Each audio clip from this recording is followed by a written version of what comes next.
Bonjour, aujourd'hui nous sommes dans l'Évangile de Luc, chapitre 20, qui nous rappelle puissamment que Jésus renverse encore des tables.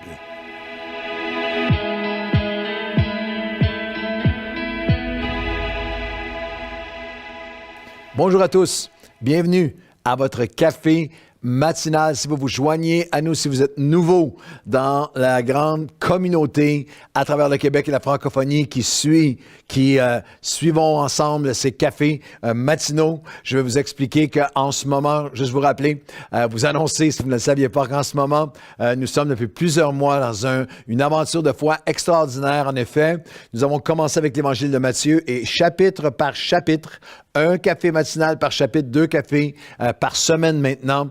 Et c'est une façon extraordinaire. Des milliers de chrétiens redécouvrent les évangiles. Un café à la fois, une explication, un message à la fois, une application à la fois dans chaque chapitre des évangiles. L'évangile de Matthieu, de Marc est là entièrement.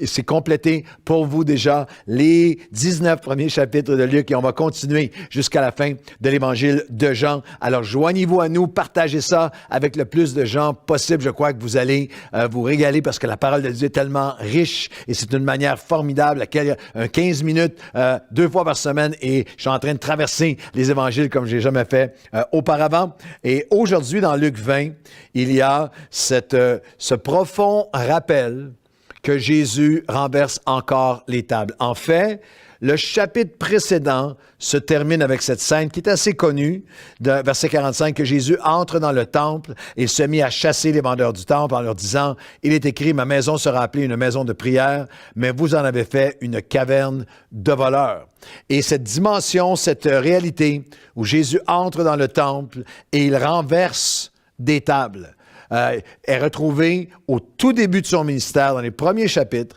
et à la fin. Il y a un rappel qu'il n'y aura jamais une saison dans nos vies où Jésus n'a pas besoin de renverser les tables, où je peux maintenant ne plus le laisser renverser les tables, où toutes les tables ont été renversées. Dans chaque saison, il y a des choses qui se sont greffées, qui sont là, qui sont encore présentes, ou qui ne l'étaient plus, ou de nouvelles saisons ont amené une nouvelle table qui empêche sa gloire de se manifester, qui empêche son action divine dans ma vie. Dans l'Évangile de Matthieu, la même scène est tellement extraordinaire parce que Jésus entre, il renverse les tables, et lorsqu'il renverse les tables, c'est comme s'il y avait un déclenchement.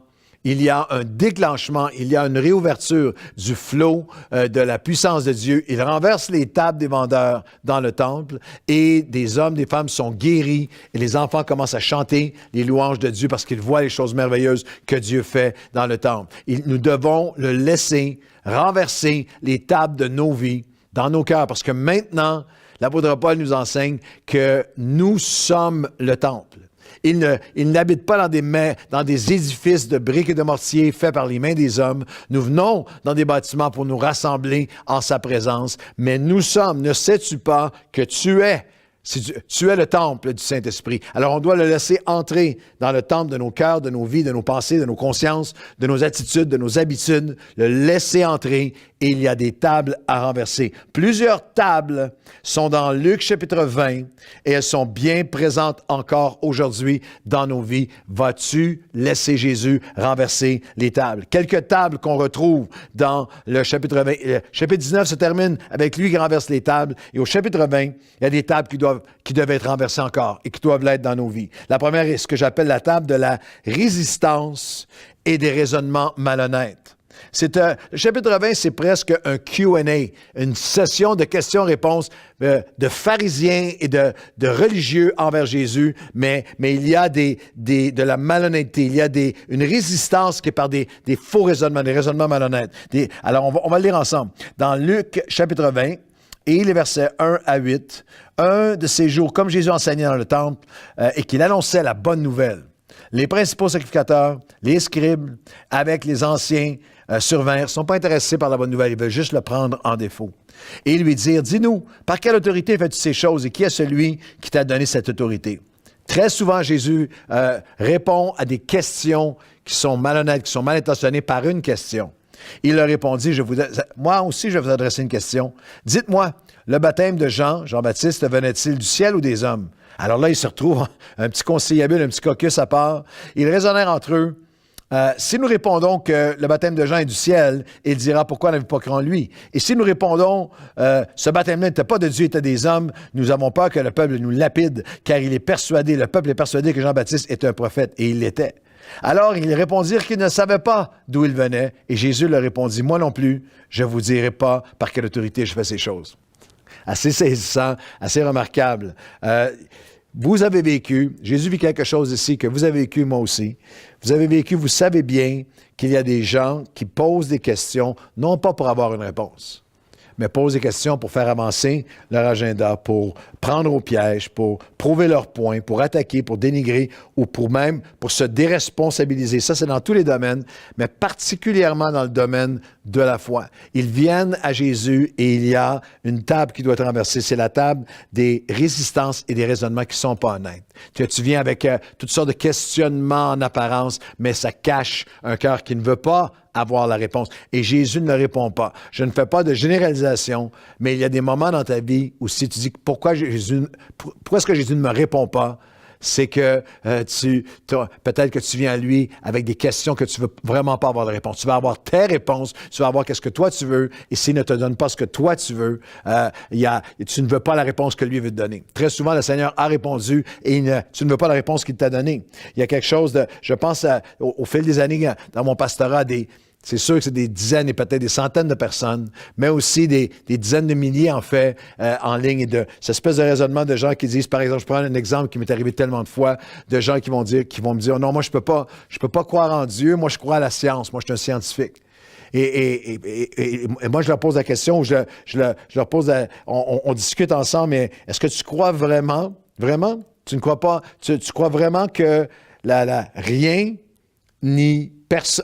plus personne égale tout, que tout ça est parti de rien avec personne et ça a créé tout ça, tout cet univers, toutes les galaxies, l'univers, les astres, les étoiles, le corps humain dans son infini et inexplicable hors d'un Dieu, hors d'une main supérieure et intelligente, inexplicable de complexité, de fonctionnalité, que tout ça est par hasard. Tout ça, rien plus personne a créé tout. Et Louis Pasteur a dit un peu de science peut nous éloigner de Dieu, mais beaucoup de science nous ramène à Dieu. Et j'ai très souvent dit, écoute, tu as des questions. Je pense à un jeune couple qui ah non, moi, je peux plus croire maintenant parce que je crois à la science. OK, je te donne des livres, tu vas lire ça, c'est écrit par des scientifiques les plus renommés qui rallient science et foi. On va en discuter ensemble. Mais non. Il y a des questions qui sont posées mais on ne veut pas de réponse. C'est une table qu'on a renversée. La table de la résistance et des raisonnements malhonnêtes. Tu dois venir à lui avec un cœur qui est vrai. La deuxième table, c'est la table des rejets répétés.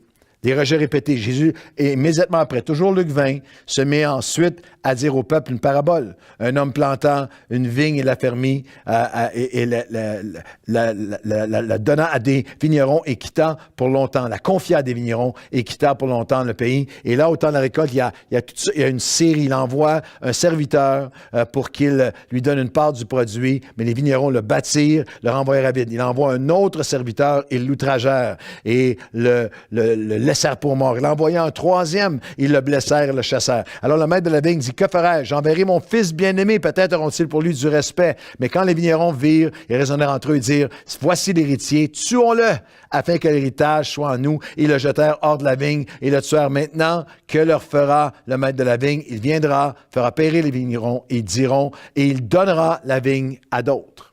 Jésus fait référence ici à une deuxième table qui doit être renversée dans nos vies, la table des rejets à répétition de la voix de Dieu. Dans ces quelques versets, Jésus donne un survol de centaines d'années, de millénaires d'histoire où Dieu envoie un prophète et un autre et un autre. Et alors qu'ils rejetaient chacun des messagers de Dieu, comme dans la parabole qu'on vient de lire, alors qu'ils rejetaient chacun des messagers de Dieu, leur cœur s'endurcissait jusqu'au jour où le Père a envoyé le Fils, non seulement le messager de Dieu, le Messie de Dieu.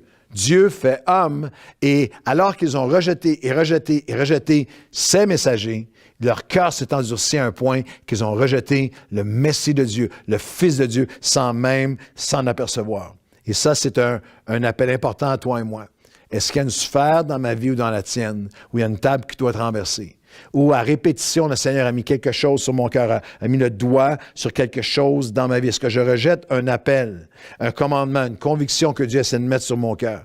Est-ce que j'ai rejeté l'appel à donner, à pardonner, à sanctifier une partie de ma vie, à cesser une habitude destructive, à cesser une façon de parler, une amertume, une colère, une demande où Dieu me dit tu vas pardonner ou tu vas demander pardon, tu vas répondre à mon appel. Il y a des choses dans ta vie il y a un appel qui est là à répéter. Et si tu veux marcher avec Dieu, tu dois renverser la table, renverser avec moi les tables des rejets répétés qui nous endurcissent et qui font en sorte qu'on peut en venir à littéralement fermer notre cœur à l'action du Fils de Dieu lui-même. La troisième table qui doit être renversée, c'est la table qui renvoie toujours sur les autres et refuse de se regarder. Le texte nous dit, toujours dans Luc 20, que Jésus posa les regards sur eux, sur les pharisiens, et au verset 19, les principaux sacrificateurs et les scribes cherchaient à mettre la main sur lui à leur-même, mais ils craignaient le peuple. Ils avaient compris que c'était pour eux que Jésus avait dit cette parabole. Wow, ça c'est une table qui est dangereuse, qu'on a besoin de renverser immédiatement. C'est la table où je renvoie toujours sur les autres et je refuse de me regarder. L'apôtre Jacques l'adressera, le frère de Jésus, dans son épître, chapitre 1, le verset 22 à 25, dira de cette façon, « Mettez en pratique la parole, ne vous bornez pas à l'écouter, en vous trompant vous-même par de faux raisonnements, car si quelqu'un écoute la parole et ne la met pas en pratique, il est semblable à un homme qui se regarde dans un miroir et après avoir vu son visage, après s'être regardé, s'en va aussitôt, oubliant qui il était. » Simplement, est-ce que, alors que le miroir de la parole de Dieu te fait, est-ce que tu es toujours en train de renvoyer aux autres? Justification, blâme, rationalisation, c'est à faute, je renvoie à d'autres, déresponsabilisation, je renvoie à d'autres. Ou est-ce que je suis prêt? Eux savaient, c'est assez fascinant, ils avaient compris que c'était à eux qu'ils parlaient, mais ils avaient endurci leur cœur. Il y a une table qui avait besoin d'être renversée. Si tu comprends que la parole de Dieu s'adresse à toi, Jésus te parle à toi, il y a eu, des messages, un appel répété sur ton cœur, la table doit être renversée. Beaucoup de chrétiens, je le dis de manière très simple et imagée, beaucoup de croyants viennent à l'Église et vivent leur vie chrétienne avec une pelle. Ils entendent un message de Dieu, ils disent « Ah, ça va être bon pour lui. Ça va être bon pour elle. Ça, c'est bon. Ah, s'il était là. » Il y a tellement de fois comme pasteur où des gens, après une réunion, me disent « Ah, j'aurais tellement voulu que lui soit là ou qu'elle soit là. Ça aurait été tellement bon pour lui ou pour elle. » Mets la pelle de côté et viens devant Dieu avec un entonnoir. C'est bon pour moi. C'est important pour moi. Les pharisiens renvoyaient à d'autres sans jamais se regarder. C'est le moment de laisser Jésus renverser la table. Et même la table, non seulement renverser la table de la résistance et des faux raisonnements malhonnêtes, la table des rejets répétés qui renvoient à d'autres et ne se regardent pas, mais même la table d'une certaine ruse spirituelle. Oui, dans le même chapitre, les versets 20 à 23, nous lisons qu'ils se mirent à observer Jésus. Ils envoyèrent des gens qui feignaient, qui mentaient, prétendaient être justes pour lui tendre des pièges et saisir de lui quelques paroles afin de livrer au magistrat et à l'autorité du gouverneur. Ces gens lui posèrent cette question: « Maître, nous savons que tu parles et enseignes droitement et que tu ne regardes pas à l'apparence et que tu enseignes la voie de Dieu selon la vérité. » Ça, c'est un sandwich empoisonné. Il y a des tranches de flatterie, puis au centre, c'est du poison. Nous est-il permis, on leur pose la question, nous est-il permis ou non de payer le tribut à César? Il va répondre dans un instant, mais là, il y a le verset qui m'a percuté. Jésus, apercevant leur ruse, leur répondu. Leur ruse. Le mot grec qui est utilisé ici est un mot paralogizomé qui parle de pour mentir, pour cacher, pour tromper. Ruse, même dans les définitions de notre dictionnaire à nous en français, c'est un mensonge pour s'échapper. Un procédé que l'on utilise pour abuser, pour tromper, un artifice, une fraude, une hypocrisie pour dissimuler. Et dans le monde religieux, il est possible qu'il y ait plein de choses qui soient faites, que les gens soient rusés spirituellement, experts à échafauder des apparences. Mais le cœur a besoin, la table a besoin de traverser et que le cœur vienne avec vrai repentant. Jésus termine ce chapitre-là en décrivant cette ruse spirituelle, cette tromperie, cette supercherie, se couvrir, prétendre ce que tu n'es pas. Verset 45, il dit à tout le peuple, « Gardez-vous des scribes qui aiment se promener en robe longue et être salués dans les places publiques, des grands vêtements qui étaient somptueux, religieux, qui recherchent les premiers sièges dans les synagogues, les premières places dans les festins, mais ils dévorent la maison des veuves. Ils font pour l'apparence de longues prières. Ils seront jugés plus sévèrement. » La table de la malhonnêteté spirituelle, la table de ceux qui prennent, c'est celui de l'hypocrisie. Tu prétends quelque chose, mais le cœur a besoin d'être changé. Aujourd'hui, tu viens et tu renverses la table. Et je termine avec ceci, la table des personnalités, des responsabilités de la vie courante comme excuse pour une vie sans révérence ou reconnaissance à Dieu. En percevant leur ruse, il leur répondit, « Montrez-moi un denier. » De qui porte-t-il l'effigie d'inscription? De César, dit-il. Alors il leur dit, rendez donc à César ce qui est à César et rendez à Dieu ce qui est à Dieu. La responsabilité humaine de tous les jours, rendez à César. C'est les impôts, c'est le travail, c'est les obligations, si on peut l'élargir un peu, c'est la vie séculière, la vie normale, c'est la famille, c'est les responsabilités de travail, les responsabilités financières, les responsabilités familiales, les responsabilités de tous les côtés, mais rendez à César ce qui est à César, mais rendez à Dieu ce qui est à Dieu. Et attention à la table où nos responsabilités de la vie normale de tous les jours deviennent une excuse pour une vie sans révérence et sans reconnaissance envers Dieu. Depuis alors qu'on sort de la pandémie, alors qu'il y a eu du confinement et que même au niveau légal, nous ne pouvions pas venir à l'Église, il y a des milliers de chrétiens qui maintenant, au nom de leur responsabilité, ne rendent pas à Dieu ce qui doit être à Dieu. Non pas 90 minutes par semaine pour venir à la maison de Dieu, dans la présence de Dieu, la parole de Dieu, servir Dieu, son Église, son œuvre, son royaume sur la terre. Alors rendons à César ce qui appartient à César. Il y a des responsabilités de la vie qui doivent être rencontrées, mais jamais sans rendre à Dieu ce qui appartient à Dieu. Le cœur reconnaissant, la révérence pour qui il est et ce qu'il a fait pour nous. Et aujourd'hui, Seigneur, viens par ton esprit et qu'avec humilité, nous puissions te laisser encore aujourd'hui. Jésus, tu renverses des tables. Et renverse toutes les tables qui doivent être renversées en moi pour que le flot de qui tu es, de ta présence, de ton appel, de ton onction sur ma vie puisse être restauré. Seigneur, je veux te rendre ce qui t'appartient. Je te donne mon cœur, je te rends ma louange, mon adoration, ma révérence, ma reconnaissance. Seigneur, reçois aujourd'hui nos vies. Tu renverses encore des tables. Et merci que tu renverses encore des tables. Fais cette œuvre-là dans le temple de ma vie et de mon cœur. Au nom de Jésus. Amen et amen.